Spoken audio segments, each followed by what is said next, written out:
Bom dia a todas, bom dia a todos mais uma vez. Este é o nosso último encontro do ano civil de 2021, mas estamos praticamente na metade do ano letivo que prossegue, que termina no primeiro semestre do ano de 2022. E nós vamos terminar com uma exposição bastante geral sobre os requisitos extrínsecos dos recursos, né? Quais são os requisitos extrínsecos dos recursos? Vocês já têm isso aqui, que eu já passei para vocês em outra aula, em outra ocasião. Esse roteirinho, vamos dizer assim, né? Nós estamos aqui falando ainda do juízo de admissibilidade dos recursos, né? Estamos examinando agora os requisitos dos recursos, já falamos de todos os requisitos intrínsecos, que são aqueles relacionados à existência do direito de recorrer, e estamos falando agora dos requisitos extrínsecos, que dizem respeito ao exercício do direito de recorrer. Requisitos extrínsecos têm a ver com o exercício do direito de recorrer. E quais são esses requisitos? Os requisitos são tempestividade, regularidade formal e preparo. Tempestividade, regularidade formal e preparo. Como mencionei antes, nós vamos aprofundar a análise desses requisitos após aí essa interrupção que nós teremos para as festas de fim de ano. Mas antes, a gente gostaria de encerrar esse período, né, apresentando para vocês aqui algumas noções básicas relacionadas a cada um desses requisitos, né? Porque pelo menos essa exposição geral a gente daí então consegue vencer. Vamos começar, pessoal, então, pela tempestividade. É evidente, né, vocês sabem o que é tempestividade, vocês estudaram a preclusão temporal, que é a forma mais comum de preclusão, né? A preclusão temporal diz respeito, não é, à perda do direito de praticar um ato por conta do decurso do seu prazo. E esse requisito, embora, de certo modo, a gente não precisasse prestar tanta atenção nele, né? Você poderia dizer assim, não, mas é evidente que tem que ter por o recurso dentro do prazo, mas ele ganha alguns contornos interessantes e, por que não dizer, dramáticos, né? No contexto do Código de Processo Civil de 2015. Em primeiro lugar, um passeio geral, antes de chegar na polêmica em torno do artigo 1003, parágrafo 6º do CPC, que tem a ver com a decisão que vocês examinaram anteriormente, né? Vocês examinaram no encontro anterior como uma atividade. Vejam ali comigo o que está no artigo 1003 do Código de Processo Civil, que eu vou compartilhar com vocês agora, né? Então, o artigo 1003 do Código de Processo Civil estabelece o comum dos casos, né, quanto aos prazos para a interposição dos recursos, né? Vejam que a maior parte dos recursos tem prazo de 15 dias, né, para a interposição e para a resposta.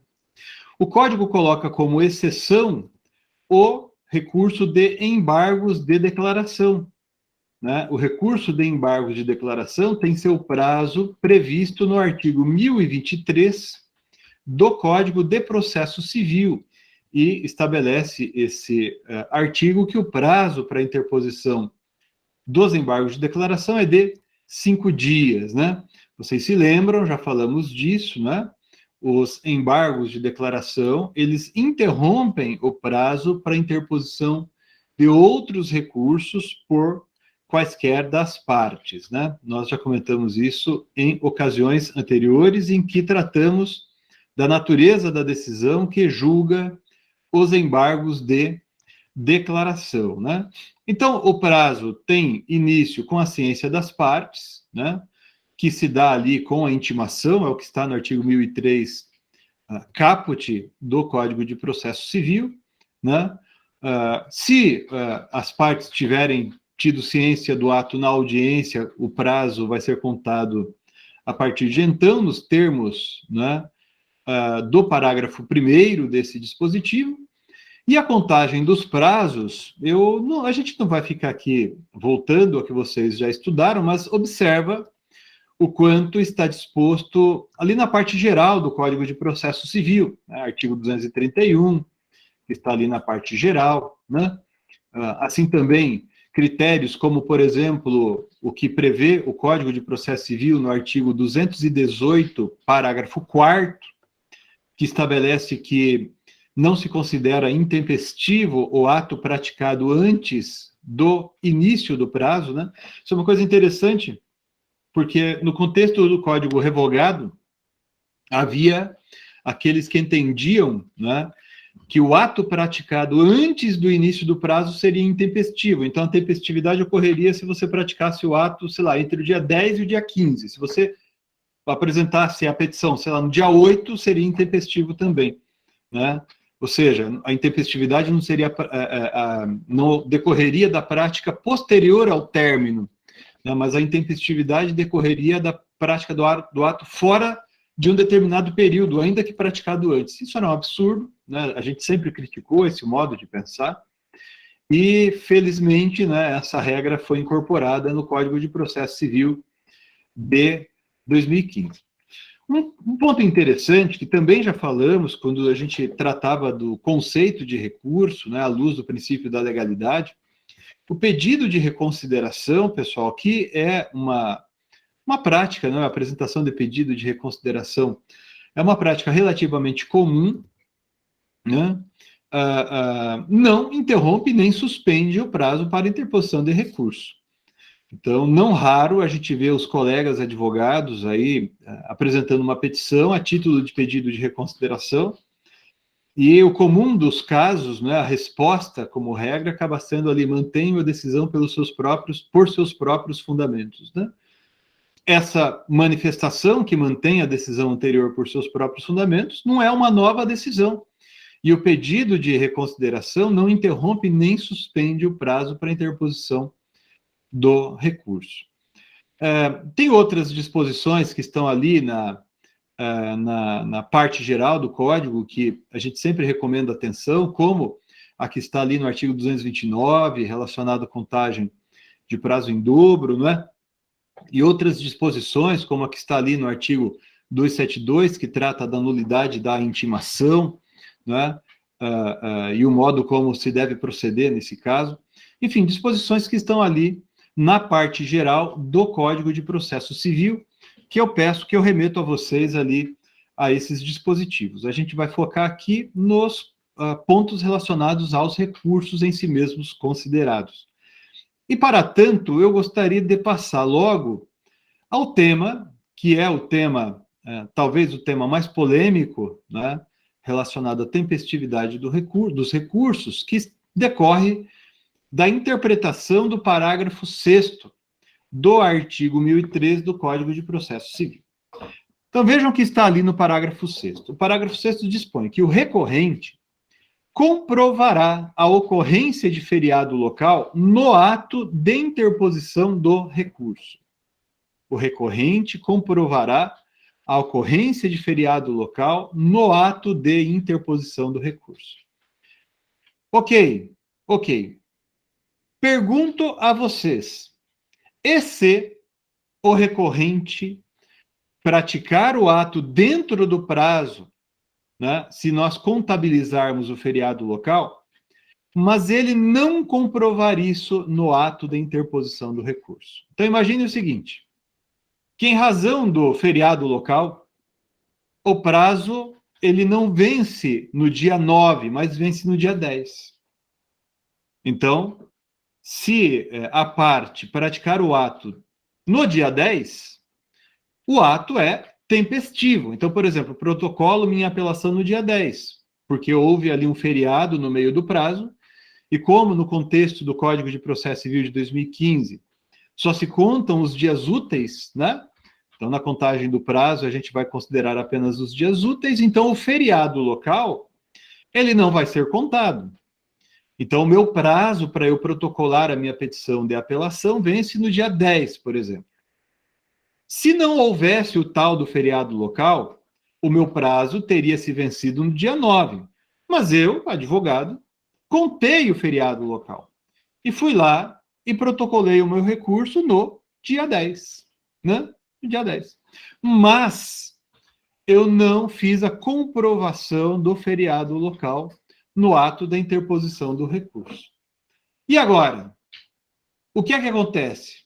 Notem, rigorosamente, o recurso não é intempestivo. Rigorosamente, o que falta neste caso aqui, né, no caso da apresentação dessa petição aqui, o que falta é uma comprovação da existência do feriado local que interferiu na contagem do prazo. Então, eu tenho que juntar, né, uma prova da ocorrência do feriado local. E isso tem a ver, pessoal, rigorosamente, não com a tempestividade, mas sim com a regularidade formal do recurso. Né? Regularidade formal, que é um requisito que nós não vamos estudar hoje, vamos deixar isso, como mencionei, né, para depois da interrupção das aulas, que daí a gente vai aprofundar um por um, né? Mas é algo que tem a ver com a regularidade formal. Você tem que provar o feriado local que você considerou na contagem do prazo. Se é um requisito de forma, também rigorosamente, nós deveríamos aplicar, neste caso, o que dispõe o parágrafo único do artigo 932. O parágrafo único do artigo 932, que eu estou colocando aí na tela para vocês, trata da possibilidade de se sanear, de se regularizar, de se corrigir vício, né, ou falta de documentação em virtude do qual ou da qual, né, o recurso não haveria de ser conhecido. Então, antes de deixar de admitir o recurso por falta dessa documentação ou por falta desse requisito, aliás, o requisito formal eu coloquei por minha conta, porque a lei nem exige isso, né? Ela disse ali, o relator considerar o prazo de 5 dias ao recorrente para que seja sanado o vício ou complementada a documentação exigível. Então, à luz do parágrafo único, pessoal, do artigo 932, vários autores, eu vou até colocar aqui na doutrina, na tela para vocês, mas vários autores na doutrina, logo no começo, os primeiros que escreveram sobre o Código de Processo Civil, de 2015, e eu me insiro aí nesse grupo, né? Praticamente todo mundo defendeu, e eu continuo a defender, que se a parte no ato da interposição do recurso, por equívoco, por erro, deixa de juntar esse documento comprobatório, né, que demonstra a tempestividade do recurso, a certidão, o ato do tribunal, enfim, qualquer prova de que não se contou o prazo naquele dia por se tratar de feriado local, logo o meu prazo vence no dia 10 e não no dia 9. Mas essa documentação, essa prova, pode ser complementada depois. É um vício totalmente sanável.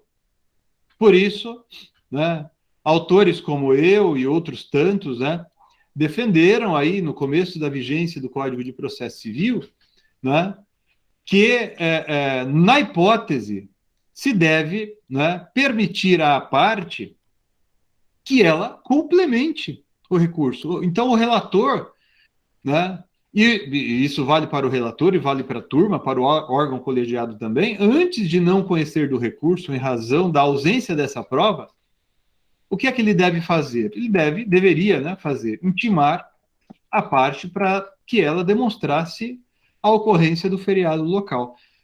No entanto, pessoal, aí é que está o grande problema, né? Firmou-se a jurisprudência do Superior Tribunal de Justiça em sentido contrário. Eu não vou ficar lendo aqui para vocês, porque eu não quero aí ficar aqui reproduzindo o que vocês podem ler com facilidade nos julgados que a gente já enviou para vocês e nesses que estão aqui no livro. Eu cito alguns aqui que eu vou mencionar, né? Mas básica e fundamentalmente, né, a síntese está aqui nesse trechinho da ementa da primeira decisão que foi proferida, digamos assim, com envergadura, porque já havia outras também, né, mas o tema foi realmente julgado em definitivo pela Corte Especial do STJ, neste processo aqui, em 2017, e no meu livro eu cito várias decisões posteriores no mesmo sentido. Então, a que conclusão chegou a Corte Especial do STJ, né, majoritariamente seguindo o voto da eminente ministra, né, Fátima Nancy Andrighi, né? Então diz ali, ó, o artigo 1003, parágrafo 6º do CPC de 2015, diferentemente do CPC de 73, é expresso no sentido de que o recorrente comprovará a ocorrência de feriado local no ato da interposição de recurso. Prossegue. Conquanto se reconheça que o novo Código prioriza a decisão de mérito, autorizando, inclusive, o Supremo e o STJ a desconsideração de vício formal, né? O parágrafo 3º do seu artigo 1029 interpõe para tanto que se trate de recurso tempestivo. A intempestividade, diz a ministra ainda, é tida pelo Código atual como vício grave e, portanto, insanável. E eu concordo, abrindo aqui um parêntese, eu estou absolutamente de acordo que a intempestividade, né, é um vício insanável, porque você não tem ainda uma máquina do tempo, né, para voltar e protocolar ali no dia anterior. Então, você não tem como sanar esse vício.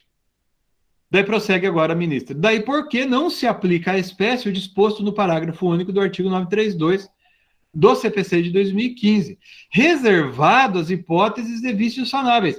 E aqui, pessoal, eu retorno àquilo que eu falei agora há pouco. Eu não estou, quando eu tenho que juntar uma prova de que há um feriado aqui em Maringá, por exemplo, então o prazo não vence no dia 9, mas vence no dia 10, ou que há um feriado no estado do Paraná, e, portanto, o prazo não vence no dia 9, mas vence no dia 10, daí eu junto esse documento, eu junto, sei lá, esse ato, eu faço essa prova. Isso não é tempestividade, isso é prova de que há feriado local. Então, e aí, com todo respeito, porque não é só a ministra Nancy, mas a maioria dos ministros do STJ sustentaram esse ponto de vista que prevalece na jurisprudência, né? Eles consideram que a prova de que há feriado local, certo? É algo que não é afeito à regularidade formal, mas sim à tempestividade. Então, o recurso é intempestivo porque eu não provei o feriado local. E por isso, dizem eles, não é possível aplicar o parágrafo único do artigo 932 do CPC, né? Não se permitindo que, nesse caso, portanto, né, a parte recorrente, né, demonstre posteriormente a ocorrência do feriado local. Como eu coloquei aqui para vocês na tela, não é? Eu discordo desse modo de pensar e vou continuar discordando desse modo de pensar, mas eu não posso lecionar aqui para vocês em sala de aula virtual, né? Não posso lecionar aqui para vocês algo diverso do que acontece na jurisprudência. Eu posso até criticar o que acontece na jurisprudência e continuar trabalhando para que isso se modifique, né? Mas eu não posso ocultar isso de vocês.